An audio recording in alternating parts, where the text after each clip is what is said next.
ആദി നമ്മൾ എങ്ങോട്ടാ പോകുന്നത് പറയൂ. അവിടെ എന്താ ഉള്ളത്?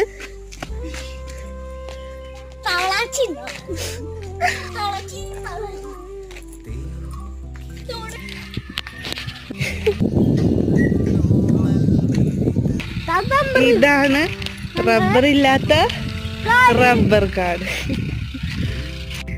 ചോല കാണാൻ പോണു, വെള്ളം കാണാൻ പോണു, മീൻ കാണാൻ പോണു, തവളാച്ചിയും കാണാൻ പോണു. ഒന്നും കൂടെ. Happy happy happy. എന്ത് മരം? മാങ്ങ മരം. അപ്പൊ ഇതാണ് മാങ്ങാ മരം. അപ്പൊ ഇതാണ് നമ്മൾ കാണാൻ വന്ന തോടല്ല, ചോല. ചോല.